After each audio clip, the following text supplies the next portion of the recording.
Gadis itu harus memakai celana tebal 10 cm setiap hari. Untuk menghindari pemukulan ayahnya. Bahkan jika gadis itu datang bulan. Sang ayah masih tidak bisa mengalihkan pandangannya darinya. Saat Merzai sedang mandi, sang ayah tidak segan-segan masuk. Katakan padanya terus terang bahwa dia miliknya. Kedepannya tidak boleh keluar, apalagi berhubungan dengan lawan jenis. Suatu hari, ketika sang istri sedang pergi, dia diam-diam berdiri di belakang pintu mengintip putrinya berganti pakaian. Setelah istri mengetahuinya, dia langsung mengingatkan bahwa itu adalah putri kandungnya. Dia sangat malu sehingga dia langsung marah pada istrinya. Melihat istrinya memprotes, dia segera mengeluarkan ikat pinggangnya dan memukulinya tanpa ampun. Sepertinya itu masih belum cukup. Dia membawa istrinya ke ruangan gelap. Minta dia untuk menanggalkan pakaiannya. Dan kemudian cambuk brutal. Merzai diam-diam menyaksikan semuanya melalui jendela. Sepertinya sudah menjadi kebiasaan. Sang ayah adalah seorang pendeta terkenal di gereja. Memiliki kekuatan absolut. Tidak ada yang berani membantah apa yang dia katakan. Sang ibu selalu harus menelan kebenciannya di dalam. Tidak pernah berani melawan. Hanya untuk keselamatan ibu dan anak. Mereka tidak tahu berapa lama hidup yang tersiksa ini akan bertahan. Hari itu adalah pertama kalinya Merzai datang bulan. Dia dengan cepat berlari ke sungai untuk mencuci celananya. Hanya karena takut ayah mengetahuinya. Tapi ketika ibu melihat ini, dia berjalan mendekat dan memeluk Merzai. Ceritakan padanya tentang pengetahuan biologi. Katakan padanya untuk memastikan untuk tidak membiarkan orang tahu tentang ini. Merzai mengangguk, tapi kegelisahan masih terlihat jelas di wajah ibunya. Pada hari-hari berikutnya, sang ayah secara teratur mengawasi setiap gerakan gadis itu melalui jendela. Putriku telah dewasa. Bahkan lebih keterlaluan bahwa dia bahkan meminta putrinya untuk memandikannya. Sang ibu tercengang ketika dia melihat adegan ini. Dia diam-diam mengutuk orang menjijikkan itu di hatinya. Untuk mencegah suami menyentuh putrinya. Di malam hari, dia aktif menggoda suaminya. Tanpa diduga, dia dengan tegas menolak. Setelah itu, sang suami menjadi lebih berani. Untuk melindungi putriku. Dia pergi ke suaminya dan menceritakan semuanya. Tanpa diduga, dia mengangkat tangannya untuk memukulnya. Dan pukul baja untuk menyatakan bahwa dia berhak untuk menikmati perempuan. Kemudian sang suami mencabut cambuknya dan melampiaskan amarahnya kepada sang istri. Keesokan harinya, dia menyiapkan gerobak keledai. Dia duduk di belakang dengan ekspresi yang hilang. Tampaknya sang istri tahu betul bagaimana hal kotor ini akan terus menghukumnya. Sang istri terpaksa memakai penutup mulut yang tajam seberat 4 kg. Bukan untuk pengkhianatan. Alasannya adalah dia aktif menggoda suaminya. Setelah dikunci, dia tidak bisa berbicara lagi. Tujuan pria melakukan itu adalah untuk menutup mulutnya. Biarkan putri itu hanya milikku. Saat itu sebuah tragedi terjadi. Hari itu, pria itu berbicara atas nama dewa tentang apa yang disebut kebenaran. Ketika dia menghina istrinya di depan semua orang. Berpikir bahwa istri secara aktif menggodanya adalah tindakan kotor. Ini memalukan. Sang istri harus menanggung semua penghinaan dari semua orang. Semakin Merzai mendengar, semakin marah dia. Lihatlah topeng jelek di wajah ibu. Dia terlihat bingung. Mengatakan dia tidak bisa menerima hal ini meskipun dia akan mati. Sekarang ibu tidak bisa bicara. Tapi mata itu penuh dengan air mata. Dia dengan marah berbalik dan pergi. Tepat setelah itu, seseorang jatuh tepat di depan katedral. Itu adalah ibu Merzai. Dia menggunakan hidupnya untuk memprotes untuk terakhir kalinya. Suami menatap istrinya. Bahkan rasa sakit di hatinya tidak ada. Dan mengutuk istrinya karena bunuh diri di tempat yang begitu suci.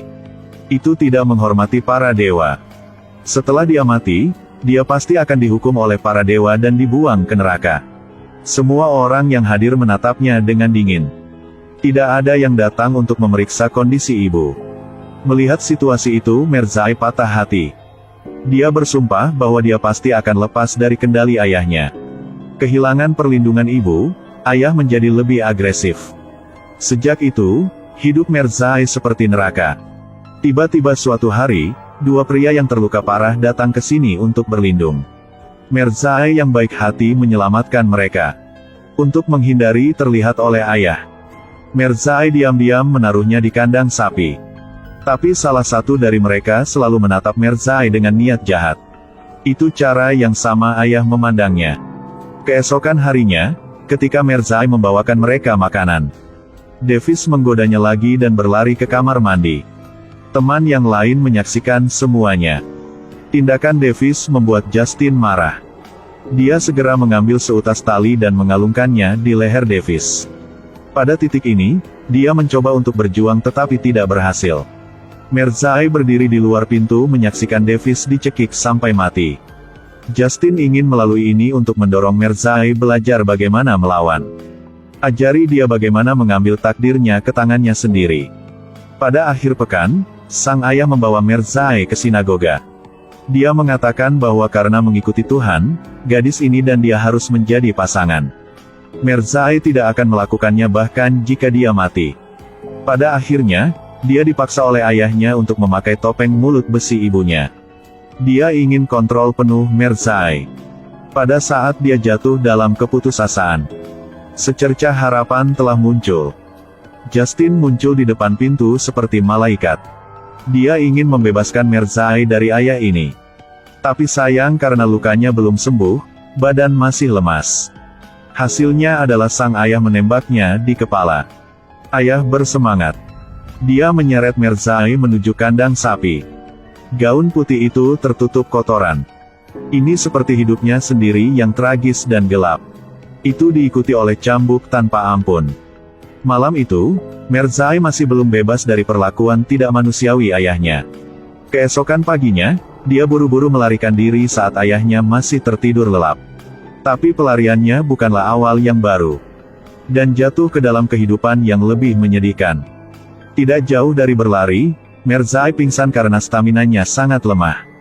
Ketika dia bangun, dia dibawa ke rumah bordil oleh pedagang. Di sini, Merzai bisa hidup bahagia. Ayah kotor tidak ada lagi. Tiba-tiba, seorang pengunjung rahasia datang ke tempat ini. Dia menutupi semua gadis di sini. Merzai perlahan melihat ke sana. Bukan orang lain, orang itu adalah ayahnya yang kotor. Merzai sangat takut. Setelah itu, dia harus menutup matanya dan perlahan turun ke bawah. Seorang gadis 18 tahun ingin meminta dokter untuk memotong lidahnya. Tapi pada akhirnya dia tetap tidak bisa menyerah. Gadis tak berdaya itu harus melakukannya sendiri. Saat melihat gadis yang mengambil pisau dan mengeluarkan lidahnya, potong tanpa ragu-ragu. Apa yang membuat seorang gadis begitu kejam pada dirinya sendiri? Ternyata dia memiliki ayah yang kotor. Dia tidak percaya dia telah melarikan diri sejauh ini. Tetap tidak bisa lepas dari kendali ayah. Dia pikir memakai penutup mata akan menyembunyikan identitas aslinya. Tapi sang ayah mengenali Merzai hanya dengan satu pandangan. Setelah menyentuh dua tahi lalat di belakang lehernya, dia menjadi lebih yakin dan identitasnya. Kemudian sang ayah membawa Merzai ke sebuah ruangan. Minta dia untuk melayaninya untuk 1 malam. Dia bahkan ingin membawanya pulang. Merzai lebih baik mati dan mengatakan dia cabul. Ini benar-benar membuat ayah marah. Dia mengeluarkan ikat pinggangnya. Tampar Merzai tanpa ampun. Dia menjerit kesakitan. Sahabatku mendengar dan berlari. Dia mengambil pisau dan menggambar garis di wajahnya. Ayah yang marah mengambil pisau dan menikam putrinya di dada. Teman yang malang meninggal di tempat. Kematiannya menghidupkan kembali Merzai. Akhirnya dia berani berdiri. Kemudian gunakan semua kekuatanmu untuk mendorongnya ke bawah. Menarik belati di tubuh gadis itu dan menebas lehernya. Pada saat itu, dia menyadari bahwa dia juga tidak dapat melarikan diri dari kematian karena pembunuhan. Dalam benaknya muncul ide yang berani. Merzai meninggalkan pisau dan tangan ayahnya. Kenakan pakaian sahabatmu. Kemudian gunakan api. Bakar tempat ini. Berpura-pura mati di tempat kejadian. Karena temannya dia menjadi bisu. Merzai mempertaruhkan segalanya untuk memotong lidahnya. Kemudian naik kereta kuda dan temui subjek mata temanmu. Merzai melakukannya untuk menyamar sebagai temannya. Hidup bahagia dan sederhana dengan suami yang lembut dan baik hati. Mereka melahirkan seorang putri yang cantik. Tapi waktu bahagia itu sangat singkat. Tuhan sepertinya tidak ingin dia tenang. Pada hari itu, pendeta gereja mengumumkan perubahan shift. Pendeta baru adalah ayahnya lagi. Suara yang familiar itu membuat Merzai menggigil. Malam itu, dia diam-diam pergi ke tempat ayahnya. Dia siap untuk membunuh. Tapi saat dia membalik selimut, hanya ada satu boneka yang tersisa di tempat tidur. Pada titik ini, dia sepertinya telah menyadari sesuatu. Cepat kembali ke rumah. Dan menemukan bahwa sang suami telah dibunuh oleh sang ayah dengan tipuan yang kejam. Rumahnya juga dibakar. Dia harus mengeluarkan putrinya dari sini. Tapi sang ayah masih mengejarnya seperti hantu. Dia perlahan mendekat. Menarik ibu dan anak perempuan mereka bersama-sama. Lalu tolak Merzai ke tiang kayu. Terus berhenti mencambuk dan memukuli cucu dengan kasar. Sang ibu hanya bisa melihat putrinya diperlakukan tidak manusiawi seperti ini.